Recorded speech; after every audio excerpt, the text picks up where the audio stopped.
कक्षा 12 को नतिजामा असन्तुष्टि जनाउँदै विद्यार्थीद्वारा काठमाडौँमा विरोध प्रदर्शन। उत्तर पुस्तिकाको परीक्षणबारे समिति गठन गरिएको शिक्षा मन्त्रीको भनाई। राष्ट्रिय स्वतन्त्र पार्टीको केन्द्रीय सदस्यका लागि भएको निर्वाचनमा झन्डै 77% मात्र मतदान, नतिजा सार्वजनिक हुन बाँकी। ऋण गरेर जापान पुगेका नेपालीहरू पर्याप्त क्षमता, सिप र भाषागत समस्याका कारण जोखिममा। भेनेजुएलामा शक्तिशाली भूकम्पका कारण कम्तीमा 164 जनाको मृत्यु, झन्डै 1000 जना घाइते। फिफा विश्वकप फुटबलमा आज राति समूह ईका 2 खेल हुँदै। नमस्कार, कान्तिपुर डायरीका साथमा दीपशिखा र नवीन। समाचार अब विस्तारमा। कक्षा 12 को नतिजामा असन्तुष्टि जनाउँदै विद्यार्थीहरूले काठमाडौँमा विरोध प्रदर्शन गरेका छन्। कक्षा 12 को नतिजा प्रकाशन र मूल्याङ्कन प्रक्रियामा त्रुटि भए पनि पुनः मूल्याङ्कनको प्रभावकारी व्यवस्था नभएको भन्दै विद्यार्थीले माइती घरमा विरोध प्रदर्शन गरेका हुन्। छिटो नतिजा सार्वजनिक गर्ने नाममा त्रुटि भएको र त्यसको असर आफूहरूलाई परेको उनीहरूको गुनासो छ। विद्यार्थीहरूले निष्पक्ष छानबिन र उत्तर पुस्तिका पुनः परीक्षण तथा मूल्याङ्कन प्रक्रियामा पारदर्शिता सुनिश्चित गर्न माग गरेका छन्। कक्षा 12 को नतिजा सम्बन्धी विवाद अङ्कको विषय नभई हजारौं विद्यार्थीको भविष्यसँग जोडिएको उनीहरूको भनाइ छ। यसैबीच शिक्षा मन्त्री सस्मित पोखरेलले कक्षा 12 को नतिजाका विषयमा प्रश्न उठेपछि उत्तर पुस्तिकाको परीक्षण र तथ्याङ्कको भेरिफिकेसनका लागि समिति गठन गरिएको बताएका छन्। उनका अनुसार समितिमा शिक्षा तथा खेलकुद मन्त्रालयका उपसचिव र पाठ्यक्रम विकास केन्द्रका उपसचिवको समेत प्रतिनिधित्व रहने गरी जिम्मेवारी तोकिएको छ। बोर्डको नतिजा प्रक्रिया स्पष्ट र विश्वसनीय रहेको भन्दै मन्त्री पोखरेलले आवश्यक जनशक्ति थपेर र प्रशासनिक झन्झट हटाई समयमै नतिजा सार्वजनिक गरिएको बताएका छन्। राष्ट्रिय स्वतन्त्र पार्टीको प्रथम राष्ट्रिय महाधिवेशन अन्तर्गत पहिलो चरणमा भएको केन्द्रीय सदस्य पदका लागि 76.67% मत खसेको छ। कुल प्रतिनिधि 3859 रहेकामा पहिलो चरणमा 2959 मत खसेको महाधिवेशन मिडिया कोअर्डिनेटर एवं पार्टीका निवर्तमान प्रवक्ता मनिष झाले जानकारी दिए। 79 सदस्यीय केन्द्रीय सदस्यका लागि 379 जना उम्मेद्वार छन्। केन्द्रीय सदस्यका लागि भएको मतदानको परिणाम आज सार्वजनिक गरिने रासपाका निर्वाचन आयोगका उपप्रमुख राम गुरुङले जानकारी दिए।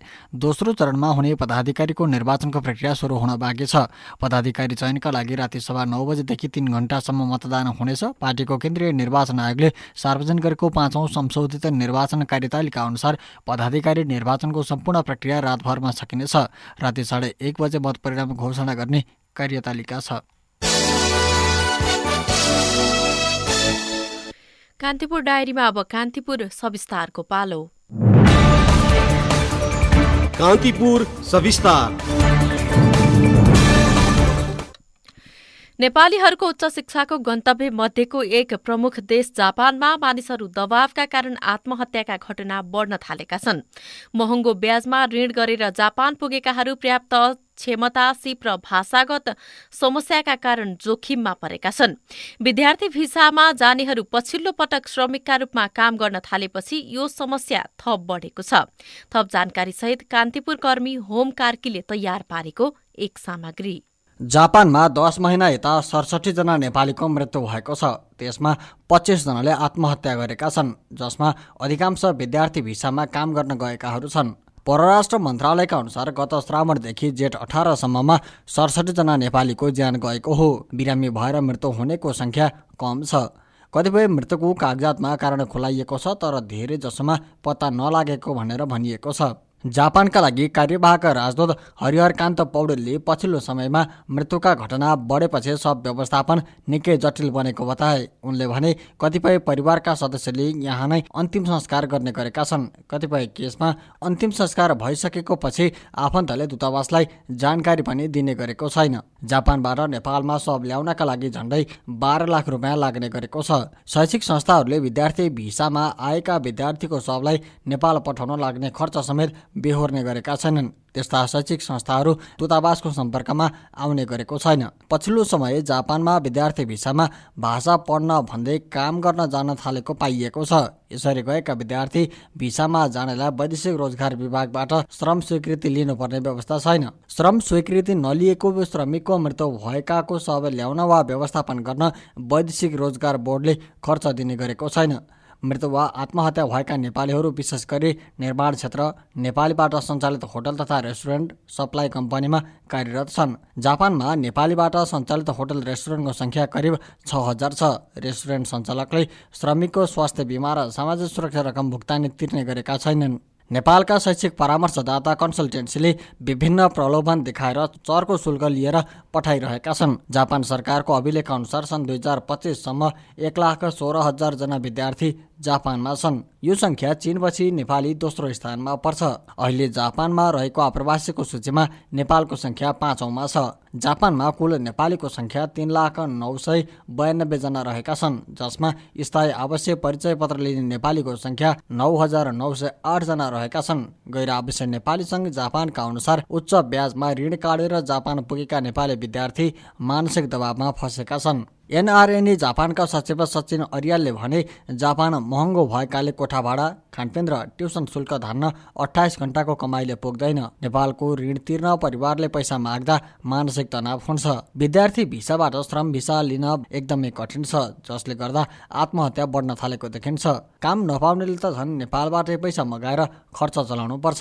28 घण्टाभन्दा बढी काम गरेको भेटिएका केसमा दैनिक जसो नेपाली पक्राउ परिरहेका छन्। जापानमा अध्ययनरत नेपाली विद्यार्थी उमा खत्रीले जीवन निकै कठिन रहेको बताइन्। उनले भनिन्, जापान आएपछि धेरै दुःख गर्नुपर्छ भनेर मैले सोचेको नै थिइनँ। जापानी भाषामा दक्कल भएर आउनु पर्दो रहेछ। मेहनत गर्नेका लागि राम्रो छ, तर विद्यार्थीलाई कठिन छ। सिटीमा बस्न निकै महँगो छ। गाउँतिर घर भाडा सस्तो, तर काम पाइँदैन। कलेज 80% उपस्थित अनिवार्य छ। यो भएन भने भिसा नवीकरणमा समस्या आउँछ। 13,50,000 तिरेर जापान पुगेका बागलुङका हिरा श्रेष्ठले हप्तामा 28 घण्टाभन्दा बढी काम गर्नेले पनि खाना, लाउन र ब्याज मात्रै तिर्न पुग्ने गरेको बताए। नेपालबाट धेरै अपेक्षा गरेर आउन सकिन्छ, तर कतिले 2 वर्षभित्र ऋण तिर्नै मुस्किल पर्छ। उनले भने, नेपालमा सोच्ने र जापानमा भोग्ने वास्तविकता निकै फरक छ। नेपालमा बस्दा धेरैलाई 70-80 हजार धेरै हो जस्तो लाग्छ, तर जापानमा 1 लाखभन्दा बढी कमाइ हुँदा पनि घर पठाउन सकिँदैन। यहीँ टिक्न पनि कठिन छ, पैसा हातमै बस्दैन। उनले कन्सल्टेन्सीको मिठा कुरामा नेपाली विद्यार्थी फस्ने गरेको बताए। भाषा 1 वर्ष सिक्नुपर्छ, कामको ग्यारेन्टी हुँदैन। पार्ट टाइममा पनि धेरै प्रतिस्पर्धा हुन्छ। उनले भने, पैसा बचाउन 2वटा काम गर्नुपर्छ जुन गैर कानुनी हो। यसले भिसा रद्द समेत हुन सक्छ। जापानमा निश्चित सेवायुक्त कामदारको हैसियतमा जाने निकै कम छ। व्यवसाय र कृषि क्षेत्रमा प्रशिक्षार्थी कामदार जाने गरेका छन्। नेपाली दूतावासले व्यक्तिगत श्रम स्वीकृति लिएर नपठाउन परराष्ट्र मार्फत श्रम मन्त्रालयमा पत्र पठाएको छ। गत आर्थिक वर्षमा मात्रै वैदेशिक रोजगार विभागबाट श्रम स्वीकृति संस्थागत र व्यक्तिगत गरी जानेको सङ्ख्या मात्रै 18,744 जना छ, जसमा महिला मात्रै 5800 छन्। दूतावासबाट मागपत्र प्रमाणीकरण भएर आएको प्रशिक्षार्थी कामदार समस्या लिएर जानेको अभिलेख भेटिन्छ। उनीहरूको मृत्यु भएमा रोजगारदाता कम्पनी वा नेपालको म्यानपावरलाई नै जिम्मेवार बनाउन सकिन्छ। नेपालमा पनि सब पठाउन सहज छ। व्यक्तिगत श्रम स्वीकृति लिएर आएका श्रमिक र विद्यार्थीको अभिलेख पनि दूतावाससँग छैन। कान्तिपुर सविस्तार।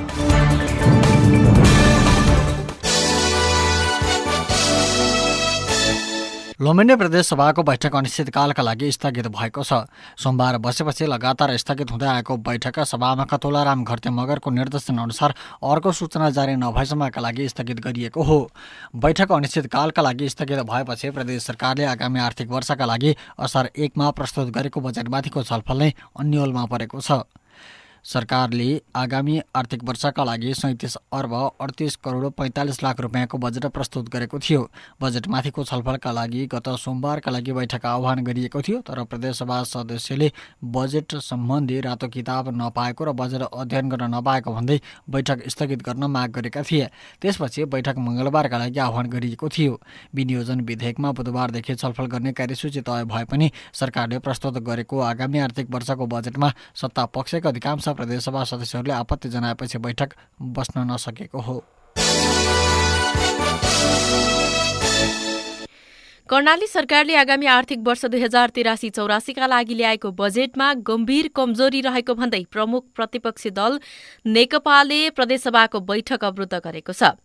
बजेट उद्देश्यविहीन, असन्तुलित र जनअपेक्षा अनुसार नभएको आरोप लगाउँदै प्रतिपक्षी दल नेकपाले बैठक चल्न नदिएको हो।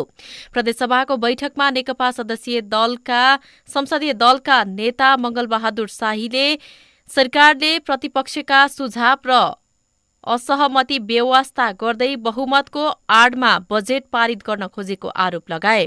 प्रतिपक्षको बजेटमाथि पुनः छलफल गरी कमजोरी सच्याउन सरकारसँग माग गरेको छ। संसद अवरुद्ध भएपछि प्रदेशसभाको बैठक केही समयका लागि प्रभावित भएको थियो। सरकारले भने बजेटमाथि उठेका प्रश्नको जवाफ दिने तयारी गरिरहेको जनाएको छ। काठमाडौँको पशुपतिनाथमा हरेक दिन हजारौं दर्शनार्थी पुगिरहेका हुन्छन्। कसैले भगवानसँग सुख माग्छन् त कसैले शान्ति। तर यही मन्दिर परिसरमा केही यस्ता स्वर पनि गुन्जिरहेका छन् जसले भगवानसँग वरदान नभई जीवन जिउने आधार मागिरहेका छन्।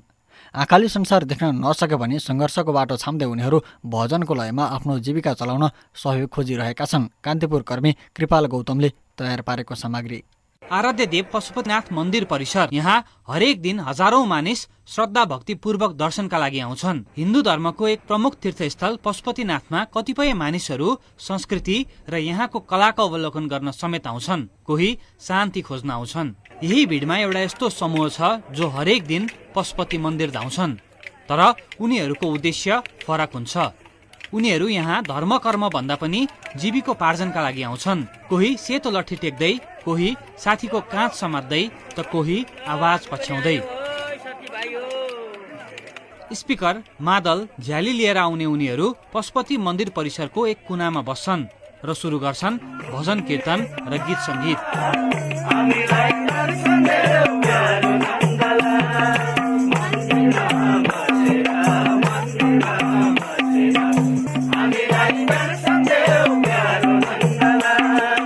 जब भजनको स्वर बढ्न थाल्छ, बिस्तारै भिड पनि बढ्छ। कतिपय भजनको तालमा नाच्न थाल्छन्।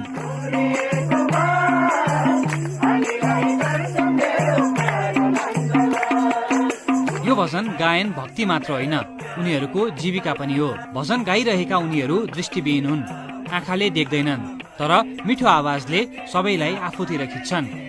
पशुपतिनाथ मन्दिर परिसरमा मात्रै नभएर उनीहरू काठमाडौँका विभिन्न चोक, सडक र सार्वजनिक ठाउँमा समेत भजन कीर्तन गाउँदै हिँड्छन्। उनीहरूको प्रतिभा देखेर कसैले खाना दिन्छन् भने कसैले पैसा। सामूहिक रूपमा पैसा जम्मा गरेर उनीहरू अन्तिममा भाग लगाउँछन्। कुनै दिन भागमा 500 पर्छ, कुनै दिन 700। विशेष दिनहरूमा भने कमाई केही बढी पनि हुन्छ। जब विकल्प केही पनि नभइसकेपछि अन्तिम विकल्प भनेको यही रहेछ। हामी यहाँ त्यस्तै हो। अब अहिले त यो सामाजिक सञ्जालको मार्फतबाट पनि जोडिएको हो। अब कहाँ कति दृष्टिविहीन छौँ भन्ने, अब जस्तै एउटा अपाङ्ग सहायता कोष त्यहाँ यस्तो लट्ठी दिने ठाउँ, त्यहाँ गयौँ भने सबैजना त्यहीँ भेला भइन्छ। नेपाल नेत्रहीन सङ्घ त्यहाँ गयौँ भने सबैजना त्यहीँ भेला भइन्छ। यसै गरी अब हामी चाहिँ फुटेर भन्दा पनि जुटेर गर्नुपर्छ भनेर आज कम्तीमा पनि हामी 50-55 जना थियौँ। कतिजना गइसक्नु भयो।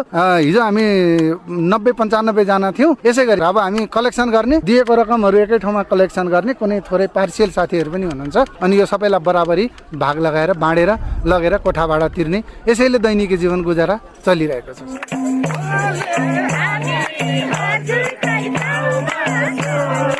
उहाँहरूले गाएको भजन सुन्दा जो कोहीलाई पनि रमाइलो लाग्छ नै, तर उहाँहरू आफै भने भित्रबाट खुसी हुनुहुन्न। कारण हो क्षमता भएर पनि रोजगारीको अभाव हुनु।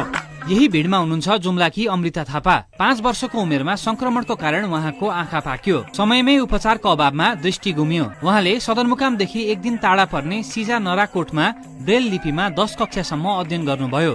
त्यहाँ एसएलसी दिएर 1 वर्षपछि 2064 मङ्सिरमा जिल्ला विकास समितिको सहयोगमा 6 महिनाको छात्रवृत्तिमा थप अध्ययनका लागि काठमाडौँ आउनुभयो। एउटा बैंकको सहयोगमा ग्रामीण विकासमा स्नातकोत्तर तहसम्म अध्ययन पूरा गर्नुभयो। जागिरका लागि विभिन्न ठाउँमा आवेदन समेत दिनुभयो, तर कतै पाउनु भएन। अहिले 4 वर्षदेखि उहाँ यसरी सार्वजनिक स्थानमा गीत गाउँदै आउनु भएको छ। 9 कक्षामै पढ्दा उहाँको विवाह भएको थियो भने उहाँको श्रीमान समेत दृष्टिविहीन हुनुहुन्छ। 3 चोटि बायोडाटा पर्यटन मन्त्रालयलाई बुझाएँ अनि 3 चोटि बायोडाटा मैले सिटिभिटी अफिसमा बुझाएँ। हुन्छ तपाईँलाई हामी गर्छौँ है भन्नुभयो, रिस्पोन्स केही आएन।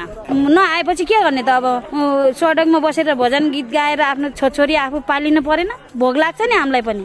हाम्रो एउटा आँखा पो देख्दैन त, अरू सबै थोक त छ त। सुर्खेतका गोर्खबहादुर खत्रीको कथा पनि उस्तै छ। उहाँ अहिले सानोठिमी क्याम्पसमा स्नातक तह अध्ययन गरिराख्नु भएको छ। यसरी गीत गाउँदै हिँड्ने रहर उहाँको होइन, तर पापी पेटको सवाल छ। सरकारले मासिक 2100 भत्ता दिन्छ, तर त्यसले पुग्दैन। नपुग्ने भएपछि केही त गर्नै पर्यो। योग्यता अनुसारको जागिर नपाएपछि उहाँले सार्वजनिक स्थानमा गीत गाउन थाल्नुभयो। राज्यले दिने भत्ता भन्दा आफूहरूलाई अवसरको खाँचो भएको उहाँ बताउनुहुन्छ। यो भत्ता भनेको त आउँछ जान्छ, यो त महिनाको 21-22 सयले त कसलाई के नै पुग्छ र? कि भत्तै नै हो भने नपढेका साथीहरूलाई जीवन निर्वाह हुने गरी भत्ता दिउँ, मेरो विचार होइन भने यो हामीलाई त पढे लेखेको मान्छेलाई हामीलाई क्षमताको आधारमा रोजगारी दिउँ, हामीलाई पनि राष्ट्र सेवा गर्ने इच्छा छ।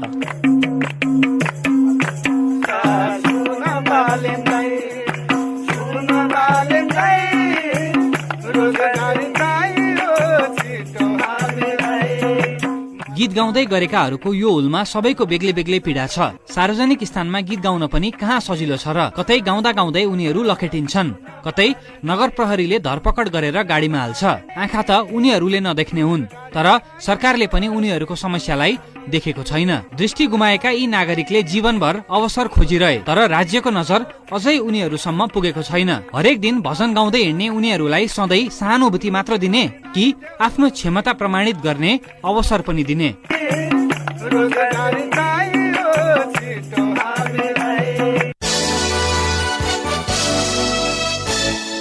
सर्वोच्च अदालतले एमाले उपाध्यक्ष एवं पूर्व मन्त्री विष्णु पौडेललाई थुनामा राख्नुको कारण माग गरेको छ। बन्दी प्रत्यक्षीकरणको रिटमा सुनवाई गर्दै सर्वोच्च अदालतका न्यायाधीश श्रीकान्त पौडेलले एकल इजलासकोले सो आदेश दिएको हो।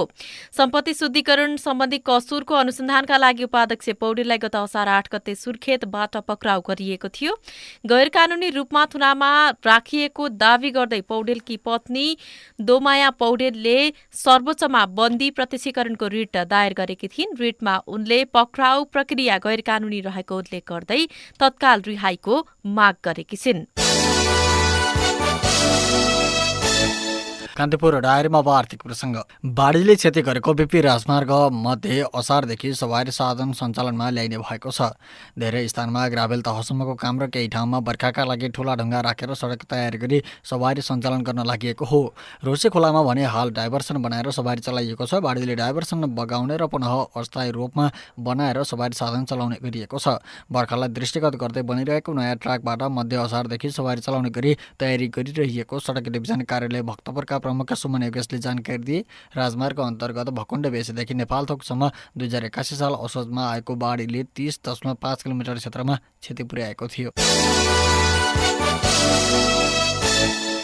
सबै क्षेत्रमा आयोजनाले उत्पादन सुरु गरेर नगद प्रवाह नहुँदा ग्रेस अवधिसम्म ब्याजलाई पुँजीकरण गर्न पाउने भएका छन्। यसअघि तोकिएका क्षेत्रमा आयोजनालाई मात्र रहेको यस सुविधा राष्ट्र बैंकले सबै क्षेत्रका आयोजनाका लागि लागू गरेको हो।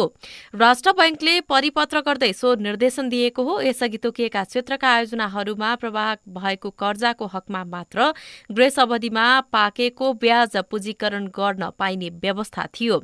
ब्याज पुँजीकरण गर्ने सम्बन्धमा बैंक तथा वित्तीय संस्थाले छुट्टै कार्यविधि बनाएर लागू गर्नुपर्ने राष्ट्र बैंकको निर्देशन छ।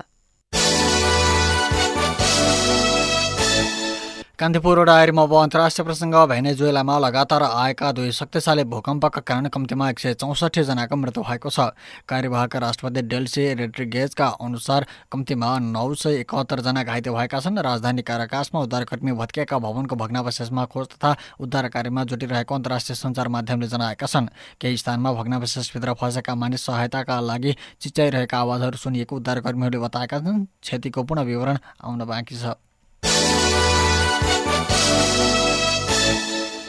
कान्तिपुर डायरीमा अब खेल प्रसङ्ग। फिफा विश्वकप फुटबल 2026 अन्तर्गत आज राति समूह ईका दुई खेल हुँदैछन्, जसमा जर्मनीले इक्वेडर र आइभरी कोस्टले कुरासाओसँग खेल्नेछ। जर्मनी र इक्वेडर बीचको खेल अमेरिकाको न्यू जर्सी स्टेडियममा नेपाली समय अनुसार बिहान पाउने 2 बजे सुरु हुनेछ। यस्तै कुराकाओ र आइभरी कोस्ट बीचको खेल सोही समयमा हुनेछ। यस समूहबाट जर्मनीले नकआउट चरणमा स्थान पक्का गरिसकेको अवस्थामा नकआउट चरणमा पुग्नका लागि बाँकी 3 टोली प्रतिस्पर्धामा छन्। जर्मनी लगातार 2 खेल जित्दै 6 अङ्क जोडेर समूह विजेता बनिसकेको छ। अब समूह उपविजेता बन्नका लागि आइभरी कोस्ट, इक्वेडर र कुराकाओ होडमा छन्। आइभरी कोस्ट 1 जित र 1 बराबरीबाट 3 अङ्क सहित दोस्रो स्थानमा छ। इक्वेडर र डेभ्यू टोली कुराकाओको समान 1 अङ्क छ र तेस्रो र चौथो स्थानमा छन्। दुवैले 1 खेल बराबरी गर्दा 1 खेलमा पराजित भएका छन्। समूह ई को उपविजेता बन्ने टोलीले नकआउट चरणमा समूह आई को उपविजेतासँग खेल्नेछ। अवस्था सशक्ति कान्तिपुर डायरीका आजका सम्पूर्ण बुलेटिन हेर्न सकिन्छन्। भोलि बिहान 6:30 बजे नियमित बुलेटिनका साथमा उपस्थित हुनेछौँ। तबसम्मका लागि न्युज डेस्कका सम्पूर्ण सहकर्मीसहित दीपशिखा र नवीन बिदा हुन्छौँ। नमस्कार।